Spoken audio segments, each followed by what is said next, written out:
Olá, pessoal! Estamos de volta com mais um programa Eu Sou. Hoje, muito especial, porque eu estou gravando num lugar que eu amo, que é o Armazém de Baco, aqui em Avaré, com um convidado muito especial e amigo da gente há muitos anos, com quem eu já aprendi muito sobre vinhos, que é o Vagninho. Bem-vindo, Vagninho, é um prazer te receber no Eu Sou. Eu que agradeço, né, o convite, a sua vinda até aqui, né, para a gente poder contar um pouquinho aí da história do Armazém de Baco, né, nesses 15 anos. E para quem não me conhece, eu sou Wagner Trindade, sócio proprietário aqui do Armazém.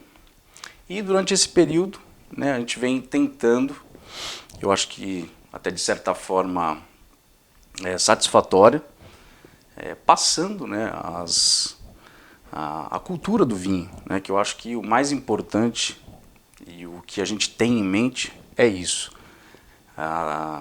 Logicamente a consequência, né, por a gente comercializar, né, esse produto, e primeiro vem essa disseminação da cultura, que é o que a gente mais gosta de fazer.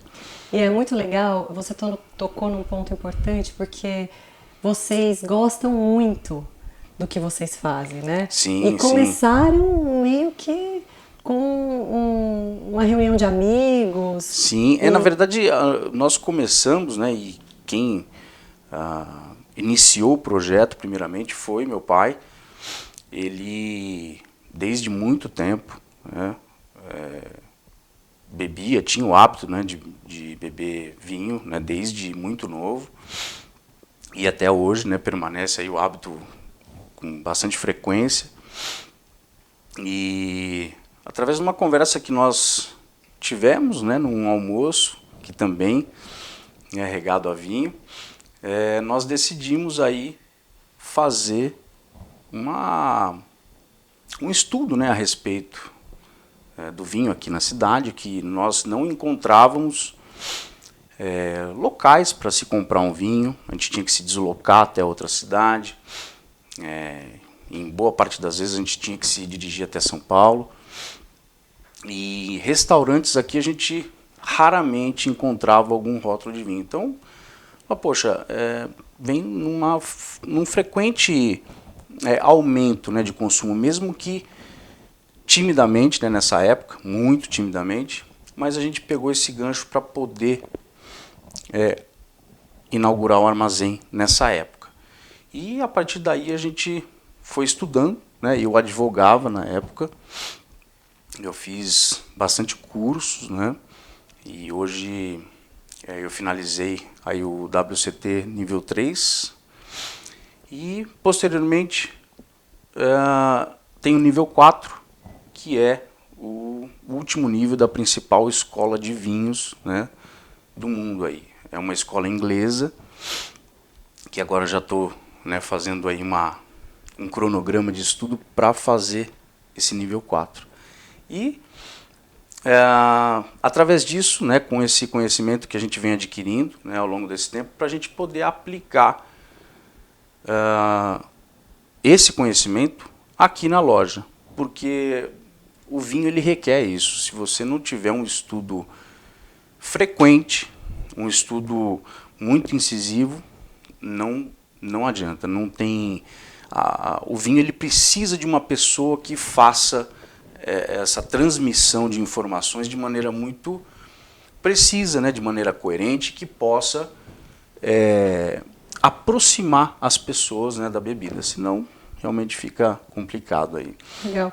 Até porque, para nós brasileiros, não é tão simples entender de vinho como muitos entendem de cerveja, por exemplo, que é uma bebida muito mais popular aqui no Brasil, não é? Sim, diferente sim. de outros países aqui mesmo da América Latina, como a Argentina, Exato. Chile, enfim, que eles já têm uma cultura maior, não só na produção, mas também no consumo do vinho. Sim. E é interessante isso que você falou, porque, claro, para estar à frente de um negócio como esse, você precisou se aprimorar e estudar muito, né? Sim. Até para atender a necessidade das pessoas que buscam aqui o armazém. Exatamente. E uma coisa que eu acho muito interessante aqui, digo por experiência própria, às vezes a gente vem aqui e fala, Vagninho, hoje eu quero aquele vinho, mas com aquele preço. E é muito democrático, porque tem vinhos de todos os gostos, vinhos de todos os preços e atende a todos os públicos. Sim. Define bem a tua loja? Exatamente. Nós procuramos, né, usar a loja como um filtro diante de tantos rótulos que você tem hoje pulverizado no mercado, né? Hoje, por dados aí que a gente tem através de pesquisa, né? Hoje nós temos aí por volta aí de 80 mil a 100 mil rótulos importados para o Brasil. Se você não tiver uma coerência para você poder filtrar tudo que vem e oferecer para o cliente algo que seja diferente do que normalmente as pessoas têm acesso, porque o diferente não é simplesmente a gente oferecer um vinho que fuja completamente do padrão, não é isso. Mas é um vinho diferente na questão de qualidade, na questão de produção, na questão de filosofia do produtor, na questão até atrelada, logicamente, ao preço. Custo-benefício. Custo-benefício. Então, envolve toda essa parte, né, de busca de vinhos que identifiquem realmente o local de onde se vem, relacionado com o preço que a gente possa estar oferecendo para o cliente e ele, ao conhecer esse vinho, se surpreender em relação ao preço e também a questão do perfil do vinho, porque hoje realmente o mercado está abarrotado de vinhos padronizados, né? Eu chamaria até de vinhos industrializados, porque muitas vinícolas elas focam o quê? Na quantidade, focam em vender cada vez mais, e isso, lógico, conforme a produção ela é muito grande, né? Você foge, ou o próprio controle, né, em relação à qualidade é perdido. E aí o que acontece? O enólogo ele precisa moldar esse vinho. E aí você tem a ingestão, né, ou a incisão de alguns aditivos químicos. E esses aditivos químicos eles vão formar aquele vinho naquele padrão para que o consumidor receba esse vinho e deguste, né, da melhor forma possível, mas ele não vai ter um perfil, né, da localidade de onde ele veio. Ele vai ser um vinho, né, sem identidade, vamos colocar dessa forma. Então é por isso que a gente também foca, né, em produtores pequenos, né, que tem esse tipo de filosofia relacionado a fazer vinhos que identifiquem o local, a terra, de onde ele veio. Então é isso que a gente preza, né? E uma coisa que influencia muito, né, além do solo, o clima, o tipo da uva, também influencia a comida que a pessoa vai apreciar naquele momento. Exato. Para que você consiga fazer de forma assertiva essa indicação dessa bebida para quem te procura aqui. E até a gente até tem esses dados, né, em relação a alguns outros países, porque a cultura do vinho em outras localidades, como Portugal, que hoje é o maior consumidor de vinhos, né, por pessoa, né, por ano, né, relacionado à pessoa, ou a quantidade de pessoa, né, ou consumo per capita ano. E o consumo per capita ano em Portugal hoje está em torno de 51 litros. E aqui no Brasil nós temos aí, né, os módicos 2 litros e 78. Olha, então a diferença é muito grande e, lógico, a gente tem que realmente passar. Desmistificar Exato, isso, né? passar o vinho da forma mais clara possível. Lógico, o vinho realmente ele tem muita informação, né, e a gente precisa destrinchar isso de uma maneira muito suave para o consumidor, né? Então é isso que a gente tenta fazer, passar esse tipo de informação, né, e que as pessoas consumam o vinho vivam o vinho, né? Não é simplesmente aquele consumo sazonal, até porque nesses países o consumo ele é diário, ele é tido como um alimento nesses países, eles são taxados como alimento. Então por isso que você tem ali um incentivo muito maior no consumo, não só por essa classificação, mas também pelo hábito das pessoas, está inserido na dieta das pessoas isso. Então é isso que a gente tenta também, né, em relação ao que nós passamos, as informações relacionadas ao vinho, combinada com esse tipo de situação. Legal. E você, como um bom brasileiro também, e incentivador do vinho, do consumo do vinho, você acredita que as comidas típicas do Brasil, elas se casam muito bem com os vinhos que existem hoje, que são produzidos muitas vezes aqui no Brasil, bons vinhos?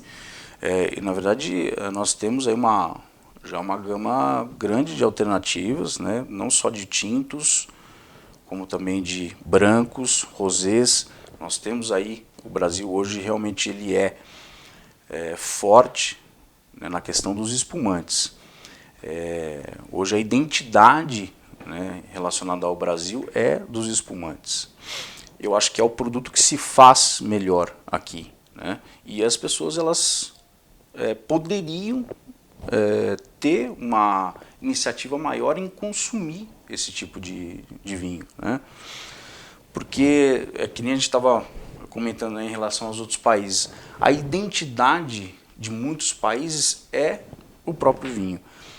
Eu me lembro chegando no aeroporto de Montevidéu, a primeira, uma bandeira grande, né, o primeiro contato que eu tive com o aeroporto era uma bandeira grande da uva Taná, que é a uva símbolo hoje do Uruguai.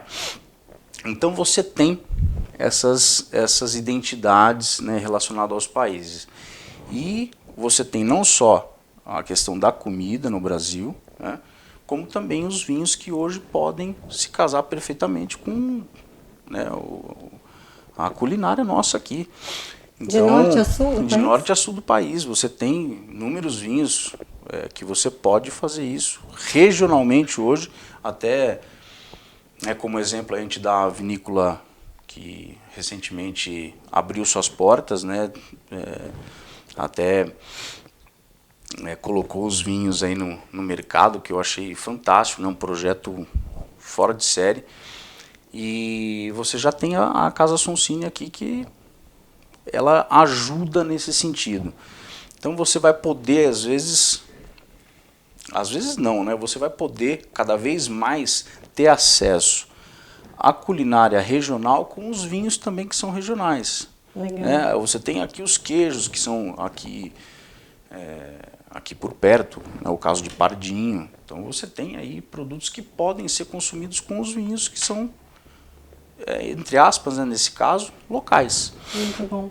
E interessante o Wagner ter falado aqui da Casa Sonsini, porque no nosso último programa nós entrevistamos o Edu Lira, que nos falou bastante sobre a Casa Sonsini, enquanto a nossa equipe esteve lá e captou imagens, fez algumas entrevistas. Se você ainda não assistiu o nosso último programa, corre lá no canal da Dovari TV e assista, confiram que ficou muito legal. A gente gravou lá no Campai. E no próximo bloco, falando em degustação, a gente vai falar um pouquinho sobre os projetos do Vagninho, do Armazém de Baco.